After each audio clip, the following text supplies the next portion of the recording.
melihat daftar hutang BUMN jatuh tempo di tahun 2020 ini, merinding saya. Saya list yang besar-besar dulu ya. Telkom 53 triliun, Krakatau Steel 15 triliun, Kimia Farma 7 triliun, Wika, Adikarya, PP, Waskita kalau dijumlahkan 130 triliunan, Garuda Indonesia 45 triliunan. Sisanya saya malas deh ngelanjutin. Lalu PLN misalnya punya hutang 600 triliun, dan di sini kita punya perbedaan cara pandang dari sisi APBN. Entah bagaimana, mungkin saya ini karena mungkin orang bodoh ya. Saya mengatakan bahwa hutang BUMN adalah hutang negara. Aset BUMN adalah aset negara. Sementara dalam postur APBN, hutang BUMN dimasukkan sebagai hutang korporasi atau hutang perusahaan. Sehingga secara rasio hutang kita aman jika disandingkan dengan PDB. Bagi saya ini akal-akalan karena bolehlah menganggap hutang BUMN adalah hutang perusahaan. Tapi kalau default atau kalau gagal bayar, apakah negara bayarin? Tidak. Oke, saya ulangi lagi ya pertanyaannya. Kalau PLN gagal bayar, apakah negara bayarin atau tidak? Sekali lagi, sang ibu mungkin mengatakan tidak akan menanggung default hutang BUMN. Oke, lalu lendernya PLN nagih PLN dan PLN tidak bisa bayar. Negara tidak bayarin, APBN tidak bayarin. Maka PLN akan disita oleh lendernya, oleh peminjamnya, katakan oleh lembaga keuangan global. Lalu asetnya PLN diambil. Benarkah negara akan tetap tidak mau bayar? Sekarang PLN diambil oleh asing yang telah meminjamkan uangnya ke PLN. Karena negara tidak mau bayar. Rasanya tidak mungkin. Karena induknya BUMN adalah negara. Maka pasti dibayar dan pasti menggunakan APBN. Dan itu pasti. Harusnya hutang BUMN dimasukkan ke dalam APBN. Jujur, bagi saya pribadi, kalau benar pengelolaan keuangan negara mau jujur, BUMN adalah milik negara, masukkan hutang BUMN kepada APBN. Juga berikut asetnya dicatat di APBN. Inilah yang membuat saya jauh-jauh hari menyatakan ketidaksetujuan saya terhadap negara berbisnis. BUMN sebaiknya bukan kementerian. Yang kedua yang bikin saya mangkel lagi adalah urusan Konawe dan Morowali, yaitu tambang nikel di Sulawesi Tenggara. Memang di WA akhir-akhir ini ada tulisan beredar seakan-akan dari mantan menteri yang terdahulu, menteri senior yang memuji pertumbuhan ekonomi wilayah tambang nikel. Ada 50.000 tenaga kerja Indonesia di sana, di mana tenaga kerja asingnya yang dari Tiongkok itu hanya bekerja sektor konstruksi. Setelah selesai konstruksi mereka pulang. Investasi tumbuh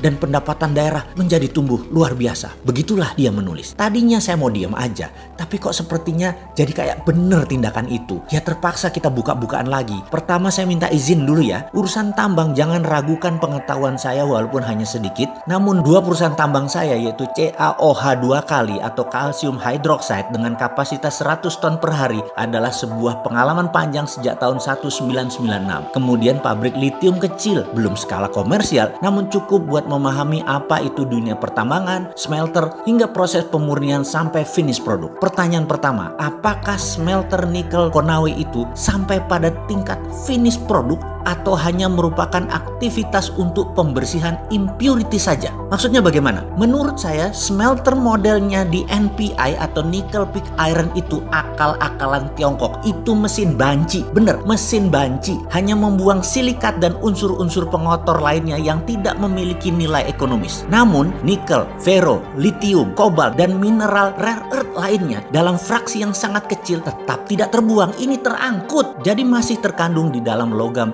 nikel ini. Saya katakan raw atau mentah karena by all standar kadar nikel di dalam NPI ini sangat rendah jika kita menggunakan benchmark produk ferronikel sebagai standarnya. Sementara yang dibayar dari produk NPI nickel pig iron ini hanya percentage kandungan unsur nikelnya saja yang notabene kecil kandungannya. Sementara besi atau ferro yang menyertainya tidak dihargai walaupun persentase kandungannya sangat besar. Tentu saja mineral-mineral ikutan lainnya pasti tidak akan dihitung, termasuk juga mineral rare earth dijual dengan gratis. Dan inilah asli yang terjadi saat ini. Indonesia kehilangan sovereign asetnya kalau itu dilakukan. Oke, begini melihatnya lagi. Dan ini boleh tanya kepada seluruh ahli pertambangan mineral. Dalam setiap pemeriksaan dan analisis terkait isi atau konten mineral pada setiap laboratorium uji, katakanlah itu Sukovindo atau lembaga asing yang punya standar perhitungan atas isi kandungan material tadi, selalu dihitung berdasarkan PEP ppm atau part per million atau persen berat, di mana yang dihitung hanya mineral yang memiliki ukuran tertentu dalam range yang terbaca oleh alat atau metode pengukuran. Sedang ukuran mineral yang berada di luar range serta tidak terbaca oleh alat atau metode analisis ini dianggap nol, artinya tidak komersial atau artinya tidak menguntungkan. Biasanya pakai metode yang disebut assaying dengan pendekatan reaksi kimia atau menggunakan alat-alat tertentu lainnya melalui pendekatan fisika dengan dasar ukuran material. Pertanyaan sekarang, berani nggak menghitung konten material pakai EDAX system yang menggunakan spektrum warna? Di seluruh dunia, ketahuilah wahai pejabat yang terhormat, metode perhitungan isi kandungan mineral selalu menguntungkan pembeli. Karena itu mereka tidak pernah mau pakai sistem lain, maunya hanya menggunakan ukuran material saja sebagai dasar pengujian di laboratorium. Kita pemilik sovereign asset selalu dikadalin. Karena itu kalau saya sekali lagi dapat mandat nih, tak stop semua eksplorasi mineral ini. Tapi sebentar, jangan takut, nggak mungkin Sontoloyo ini dapat mandat. Orang minat